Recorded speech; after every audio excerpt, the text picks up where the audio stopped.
Authorities say a young man reaches for an officer's gun after traveling across state lines. They say he was trying to target Donald Trump. The arrest and the pictures amid a major shakeup tonight inside the Trump campaign. Also tonight, the record-breaking heat, several dead, the wildfires, and passenger jets unable to land.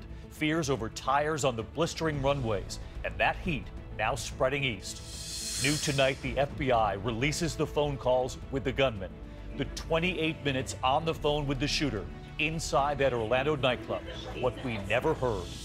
The rising star, the young actor from Star Trek, killed, trapped between his SUV and his driveway gate. Now we learn his SUV had been recalled, what every driver should know. And a homecoming fit for a king. Tonight, our interview with LeBron James. This is ABC World News Tonight with David Muir. Good evening, and we begin tonight with federal authorities now revealing what they say was a plot to kill Donald Trump. A man driving across state lines, showing up at a rally in Las Vegas, and reaching for an officer's gun. ABC News obtaining a federal complaint. Authorities say that man told the officer he was there to get Trump's autograph, and that's when he tried to get the gun. ABC senior justice correspondent Pierre Thomas leading us off. As the Donald Trump rally got underway this weekend at the Treasure Island Hotel and Casino, a young man approached a police officer stationed at the event and asked for an autograph. Then, without warning, the man went for the officer's gun, trying to take it away, only to be quickly subdued. Authorities now say that Michael Sanford, 19, allegedly told the Secret Service that this was an attempt to kill Trump. A complaint obtained by ABC News claims Sanford, who has a British driver's license, had been planning to assassinate Trump for about a year. He allegedly told the Secret Service he had driven from California to Las Vegas on June 16th to kill Trump after seeing news reports that the candidate would be there. A day later, he went to a Vegas gun range to learn how to shoot. It's the latest security scare involving Trump, who also had a man try to rush the stage of an Ohio rally in March.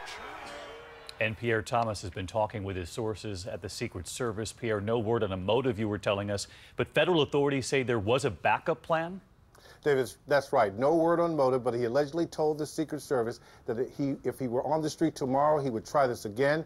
And he allegedly said if he did not get a chance to attack in Vegas, he had a backup plan to go to an upcoming Trump rally in Phoenix, Arizona, to try to kill Trump there.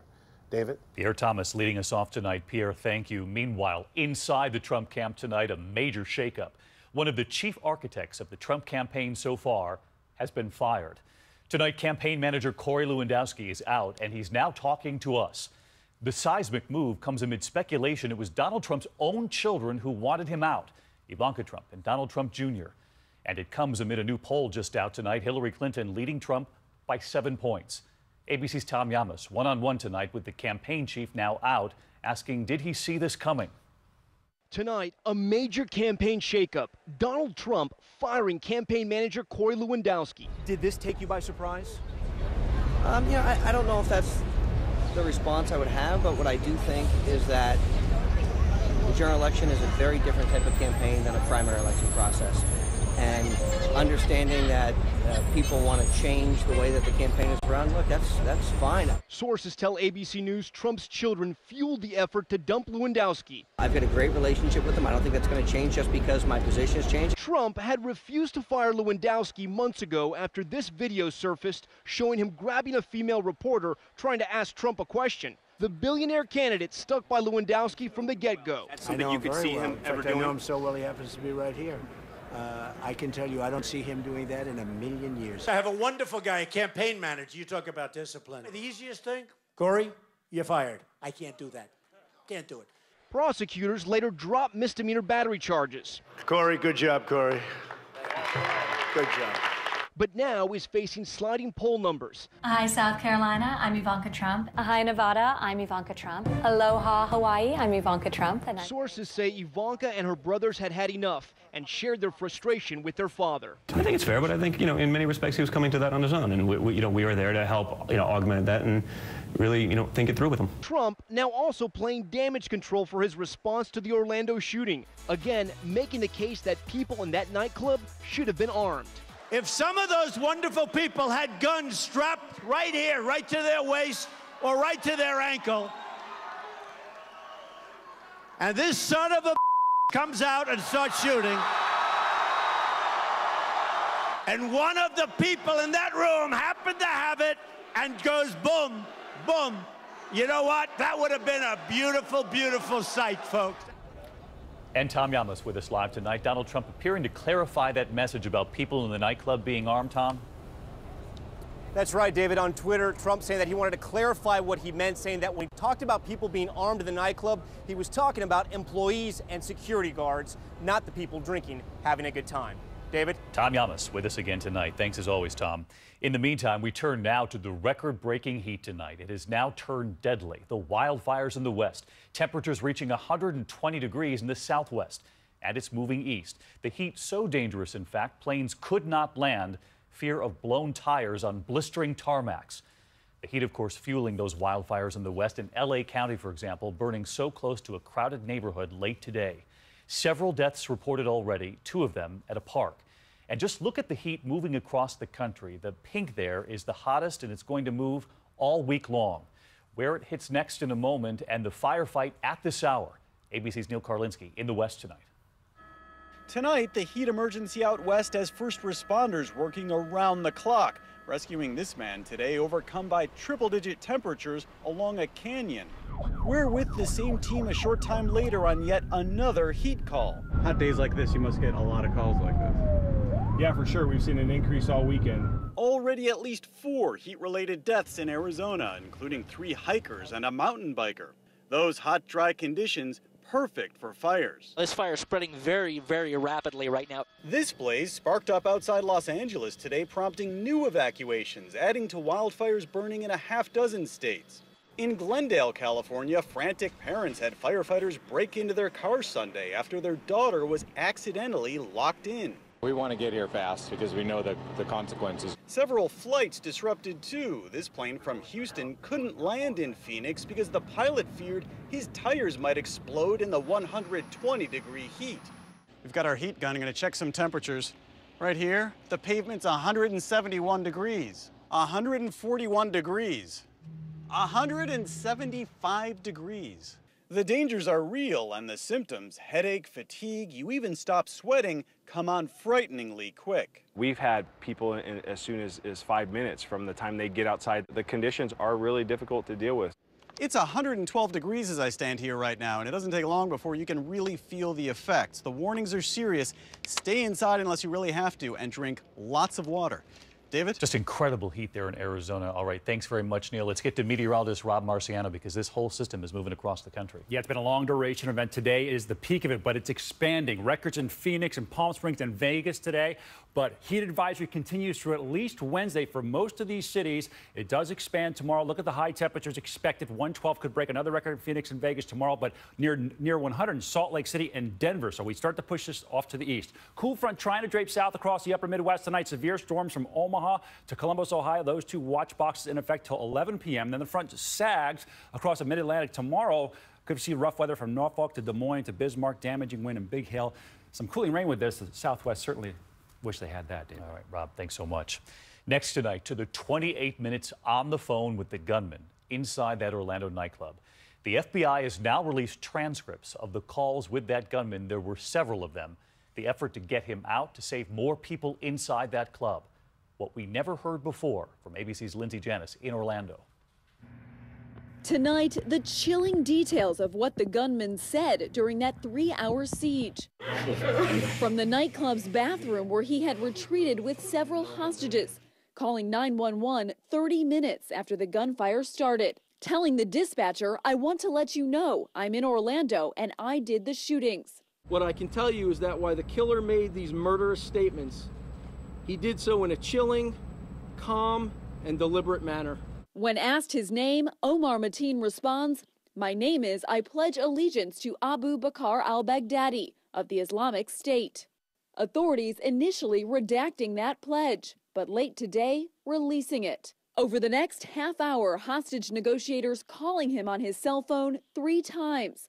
One call lasting 16 minutes. You could hear him saying that the reason why he's doing this is because he wants America to stop bombing his country. Mateen threatening police with bombs, saying, "I'm going to ignite it if they try to do anything stupid." claiming he had a vest like the kind used in France. Then silence. He stopped answering his phone. An hour later, police pulling out an air conditioning unit, allowing 8 victims to escape. And finally, busting through an exterior wall. Today, authorities answering criticism. They waited too long. I think there was this misconception that we didn't do anything for 3 hours, and I'm just trying to clarify that's absolutely not true. And Lindsay Janis with us live tonight from Orlando. And Lindsay, there's also new information about the gunman's final days, including a spending spree. That's right, David. ABC News has learned that just 6 days before the attack, the gunman went to a K Jewelers near his hometown in Florida, spending nearly $9,000. He did not pay cash, and tonight authorities are investigating that purchase. David? Lindsay, thank you. And 1 week now after the Orlando massacre, and a new poll showing more than half of Americans now support reform, and 92% are in favor of stricter background checks. The Senate, at this hour, taking up that call to action, voting on 4 proposals to prevent suspected terrorists from buying weapons and expand background checks. All 4 were voted down in the past. Tonight, 2 of the 4 have already been voted down. We'll stay on it. From Nashville tonight, a conviction in a brutal case of campus sexual assault. A former Vanderbilt football player found guilty for encouraging 3 of his teammates to assault an unconscious woman who he had been dating. The verdict comes after the controversy over the lenient sentencing of a Stanford swimmer, in some eyes, convicted in another sexual assault. Here's ABC's Mara Scavo-Campo. Guilty of aggravated rape. Tonight, after 3 years and 2 trials, 23-year-old former football player Brandon Vandenberg convicted on multiple counts of aggravated rape and sexual battery, now facing a prison sentence of 15 to 25 years. The former athlete and 3 of his teammates were accused of sexually assaulting a fellow student in a college dorm room after a night of drinking. Surveillance video showing the men carrying the unconscious victim into the building. The next thing I remember is waking up in an unfamiliar room around 8 a.m. the next morning. While Vandenberg didn't physically assault her, he was convicted of facilitating and encouraging the entire thing. This on the heels of the outrage over former Stanford swimmer Brock Turner, sentenced to just 6 months in county jail after being convicted of sexually assaulting an unconscious woman. The law is just tougher in Tennessee. Brock Turner was convicted on all the counts in California, and the max is still just 14 years. David Vandenberg, that former Vanderbilt University student, is scheduled to be sentenced next month. David? Mara, thank you. Overseas tonight, and to the worldwide refugee crisis and the staggering numbers now revealed. The UN is now reporting that in 2015, 65.3 million people were displaced by conflict and persecution, up 10% from a year earlier. That's a post-war high, driven from their homes by the conflicts in Syria and Afghanistan, among other places. You'll remember our reporting from Hungary, and we saw that refugee crisis ourselves. More than 1 million people flooding into Europe last year alone.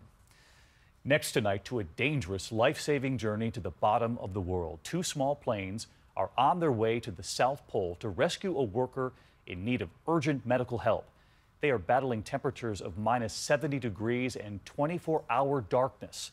ABC's Alex Marquardt on the progress that team has made just late today. Tonight, the 2 planes landing on the edge of Antarctica, prepping for the most dangerous part of the rescue. Just one will make the 1,500-mile flight in the dark. The sun set for the winter in March and won't rise again until August. The temperatures now averaging 70 below, at which jet fuel can freeze. You need a good weather window to make it from that base direct to the South Pole. At the pole, at least one person needs an immediate medical evacuation, and a second might come out as well. We don't have the capabilities at our facilities to handle this particular emergency. This is just the 3rd rescue of this kind attempted in 60 years. In 1999, a doctor at the station diagnosed herself with breast cancer. Unable to get out, she gave herself chemotherapy. So tonight, a race to the pole, a place so unforgiving, so remote, that the last person who was evacuated called it harder to reach than the International Space Station. Alex Marquardt, ABC News, London. Alex, thank you. There is still much more ahead on World News Tonight this Monday. The Consumer Alert